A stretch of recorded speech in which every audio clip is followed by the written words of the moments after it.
Spinosaurus was bigger than T-Rex, and we're still trying to figure out what it actually was. 50 feet of contradictions.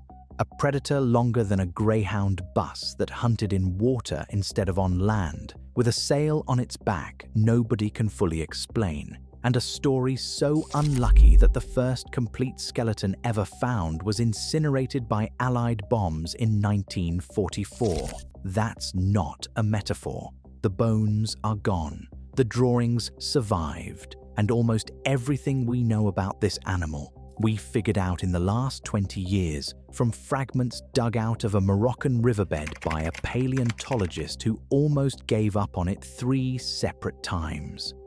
Most predatory dinosaurs are easy to describe. T-Rex was a land predator with a giant head and small arms. Allosaurus was an earlier version of the same idea. Velociraptor was a feathered turkey with a switchblade on its foot. Spinosaurus refuses to fit into any of those buckets. It walked on 2 legs, sometimes. It probably swam most of the time, though paleontologists are still arguing about exactly how. It ate fish, mostly, but it also ate things that probably ate back. And when researchers finally pieced together what its body actually looked like in 2020, they were genuinely shaken by what they were looking at. Here's where the story starts: 50 feet long. Some estimates push it slightly past that. Either way, Spinosaurus was longer than the biggest T-Rex ever found and longer than any other land predator in the entire fossil record. Weight is harder. The current consensus puts it around 7 to 8.5 tons, though older studies once pushed the estimates to 15 or even 20 tons. Tyrannosaurus rex came in around 8 to 9 tons. So in terms of length, Spinosaurus is the clear winner. In terms of weight, the two are close enough that the answer depends on which specimen and which paper you trust. What's not in dispute is that Spinosaurus was the longest predatory dinosaur to ever walk the planet, full stop. Picture it this way: a school bus is about 35 feet long. A semi-truck pulling a trailer is about 70 feet. Spinosaurus would have stretched from the front of one school bus to the back of another, with enough room in between for a Ford F-150 parked sideways. Its skull alone was nearly 6 feet long, with jaws that worked like a pair of conical-toothed garden shears. Now stop imagining it on land. Imagine it half submerged in a slow-moving river, because that's where it lived. And the bones we have weren't even the first ones found. The first Spinosaurus skeleton burned to ash about 80 years ago. I'm getting there. About 95 million years ago, North Africa wasn't a desert. It was a network of rivers, swamps, and tidal estuaries that drained into a shallow tropical sea. Picture the Florida Everglades, then scale them up to cover an area larger than the entire eastern United States, then make the water warmer and the predators larger. Today, that landscape is buried under the southeastern Moroccan Badlands in a layer of rock paleontologists call the Chem Chem group. Some people call it the Chem Chem beds. Whatever you call it, the fossil bed is famous in paleontology circles for one reason: it's the most dangerous ecosystem we have ever found preserved in stone. Most fossil beds, when you map out the predators and the prey, give you the normal pyramid. Lots of plant eaters at the bottom, a few mid-sized hunters in the middle, 1 or 2 apex predators at the top.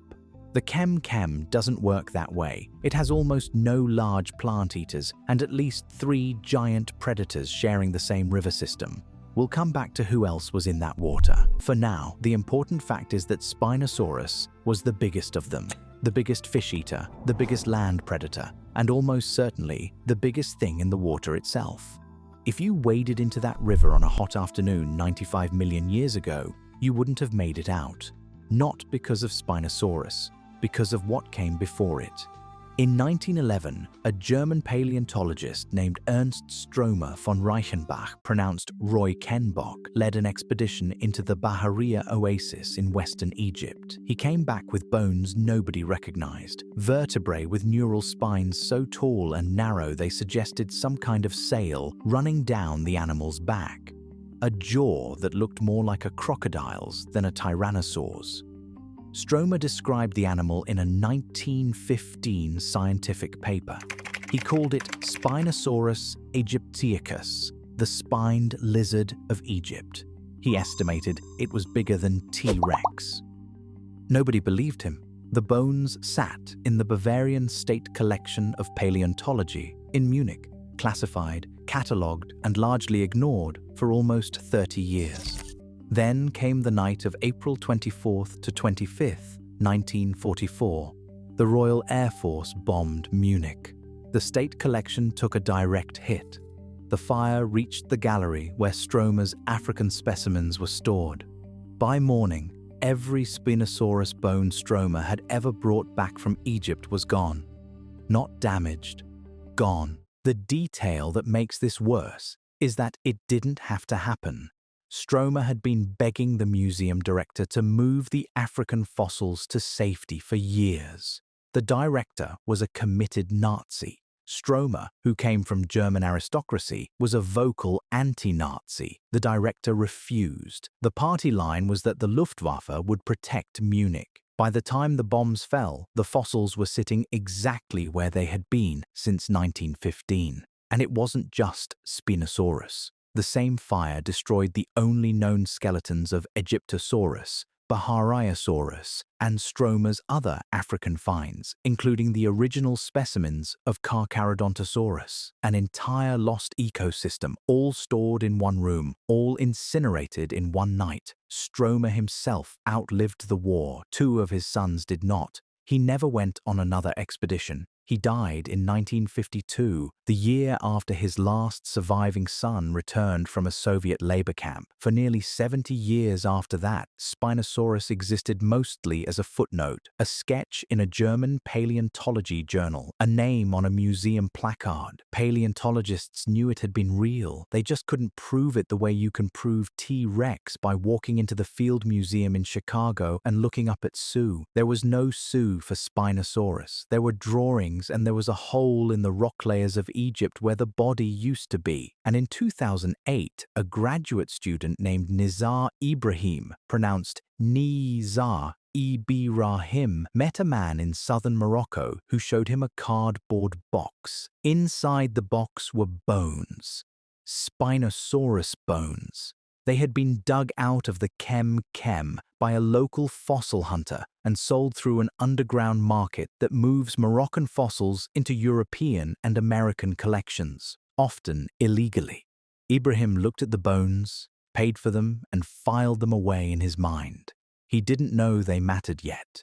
A year or 2 later, while visiting a natural history museum in Milan, Italy, Ibrahim recognized that same purplish sandstone clinging to bones in the museum's collection. Same rock, same color, same period. The bones in his box and the bones in Milan came from the same skeleton, which meant somewhere in the Moroccan desert there was a dig site where someone had cracked open a Spinosaurus and started selling it off in pieces. So Ibrahim had to find the dealer. He had almost nothing to go on. One detail, the man had a mustache. There are tens of thousands of fossil hunters working the Moroccan Sahara. By 2013, Ibrahim had basically given up looking. Then he wandered into a roadside cafe in the town of Erfoud, and the man sitting at the next table was, by absurd luck, the same man who had sold him the bones 5 years earlier. Ibrahim went back to the site. He dug. He recovered enough of the skeleton to publish a paper in 2014 that did something almost nothing in paleontology ever does. It overturned an entire century of consensus about what a predatory dinosaur could be. Spinosaurus, the paper argued, was not a typical theropod, which is the technical term for two-legged carnivorous dinosaurs like T-Rex and Allosaurus. Its center of gravity was wrong for walking. Its bones were too dense for a land animal. Its nostrils were too high on its skull. Its limbs were too short. The animal hadn't lived on the riverbanks of the Chem Chem. It had lived in the rivers. That should have been the end of the story. It wasn't. Because in 2020, Ibrahim and his team went back and pulled out a tail. The tail changed everything again. It wasn't shaped like any theropod tail anyone had ever seen. It was shaped like a paddle. The vertebrae had long, flattened spines that turned the entire back half of the animal into a flexible oar. According to Ibrahim's team, Spinosaurus didn't just walk into rivers and wade. It swam, propelling itself the way a crocodile does, but with more flexibility. That tail made it the first known dinosaur in the entire 165 million year fossil record of the group that appeared genuinely built for life in the water.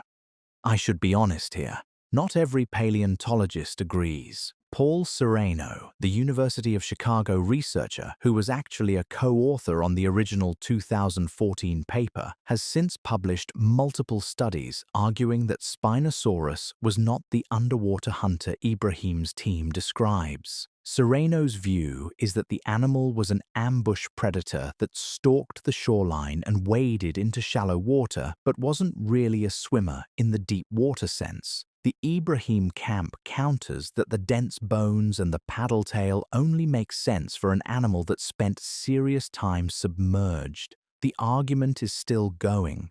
What nobody disputes is that the tail doesn't belong on any other dinosaur ever found. A quick aside, because Mark, if you grew up watching Jurassic Park III, the Spinosaurus on the screen was based on educated guesses from before the 2014 paper. The movie version walked on two legs like a normal theropod, fought T-Rex on dry land, and lost almost none of its mystery to scientific scrutiny because there was almost no scientific scrutiny available. The real animal looks nothing like the movie version. The legs are too short. The tail is wrong. The posture is wrong. The closest you'll get to seeing the real Spinosaurus is the reconstructed skeleton hanging in the National Geographic Museum in Washington, D.C. It looks like something out of a fever dream. The rest of the body matched up with the new picture. The bones were dense, like a penguin's, which lowered buoyancy and helped the animal sink instead of float. The snout had a row of small pits in the bone that almost certainly housed pressure-sensitive nerves, the same kind crocodiles use to detect movement in murky water. The teeth weren't serrated like a tyrannosaur's. They were conical and curved, perfect for grabbing slippery fish and holding them, not for slicing flesh off a carcass. Even the eyes sat high on the skull, the way eyes sit on animals that ambush from just below the surface. And then there's the sail, a row of spines, some over 5 feet tall, rising from the back like a wall of bone draped in skin. 5 feet. That's taller than most grown adults. Standing next to a living Spinosaurus, the sail alone would have loomed over your head before the head even reached you. Nobody is fully sure what it was for. The most widely accepted theory is display, the way a peacock's tail is for display, possibly for attracting mates or signaling dominance to rivals. Thermoregulation has been proposed, the way an elephant's ears release heat. Camouflage, too, because when the animal was submerged, only the sail might have broken the surface. From a distance, it could have looked like a low ridge of vegetation on the riverbank. Until it moved. I want to be careful here. The sail is one of the most debated structures in all of dinosaur paleontology. The honest answer is that we don't fully know what it did. We just know it was the most extreme feature on an animal that was extreme from snout to tail. So what did Spinosaurus eat? The conical teeth and crocodile-like snout point hard at fish, and not small fish. The rivers of the Chem Chem were full of coelacanths, pronounced coelacanths, an ancient lobe-finned fish that still exists today in a few isolated populations near the Comoros Islands and Indonesia. Modern coelacanths reach about 6.5 feet. Cretaceous coelacanths in the Chem Chem mostly belonging to the giant genus Morsonia, pronounced Morsonia, grew to around 16 feet long. There were also giant lungfish, primitive sharks, and a saw-snouted predator called Onchopristis, pronounced Onchopristis, that, based on the largest specimens, may have reached over 20 feet. Picture a modern sawfish, scaled up to the length of a small truck, with a long, flat snout lined with sharpened, tooth-like spikes running down both sides. That's what was sharing the river with Spinosaurus. That's the kind of fish Spinosaurus was probably hunting, but Spinosaurus probably didn't limit itself. A spinosaurid tooth from one of Spinosaurus's close relatives in Brazil has been found embedded in the neck bone of a small flying reptile, a pterosaur. It suggests these animals grabbed whatever came within reach of the river, including things flying low over it. Spinosaurus almost certainly ate carrion when it found it, and it likely chased smaller dinosaurs into the water when the opportunity came up, the way modern crocodiles ambush wildebeest at African river crossings. Picture the rest of the neighborhood. Sharing those rivers was Aegisuchus whitmeri, pronounced Aegisochus, nicknamed shield croc, a giant flat-headed crocodile relative known from a partial skull that suggests an animal somewhere between 50 and 70 feet long. Walking the banks was Carcharodontosaurus, pronounced Carcharodontosaurus, a land predator about the same length as T-Rex with shark-like serrated teeth that hunted the few large plant eaters the ecosystem produced. Smaller, faster theropods called Deltadromeus, pronounced Deltudromeus, patrolled the same floodplains. Overhead, pterosaurs with wingspans of 15 to 18 feet glided between the river bends.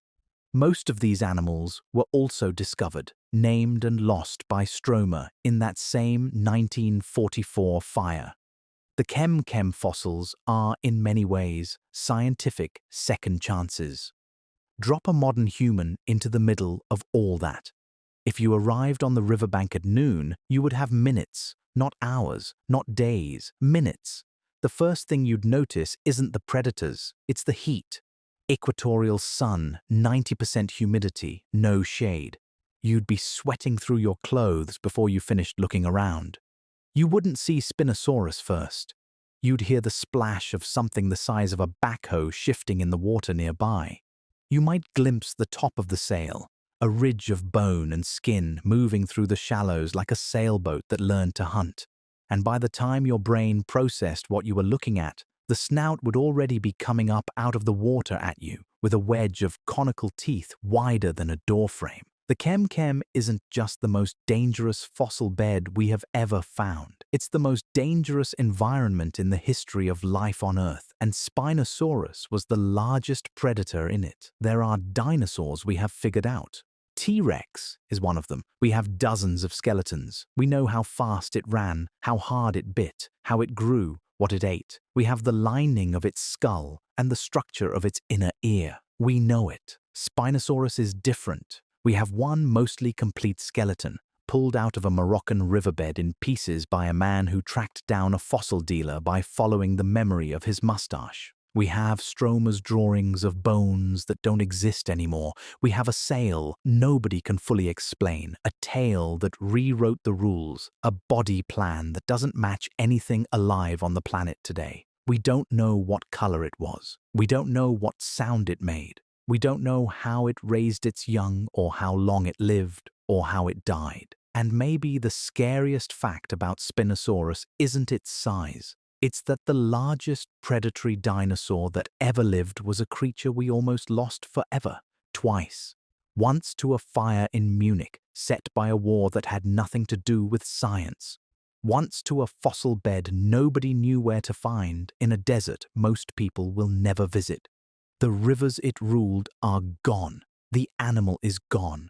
What we have are scraps. And from those scraps we have reconstructed the closest thing this planet ever produced to a dragon. a 50-foot, dense-boned, sail-backed, paddle-tailed predator that hunted in water and ruled a continent for 10 million years. The Chem Chem rocks are still out there. The fossil hunters are still digging. The next 10 years of paleontology are almost certainly going to give us a Spinosaurus we don't recognize yet, built from bones still sitting in the ground. The story keeps getting stranger. I hope you enjoyed the video, and I'll see you next time.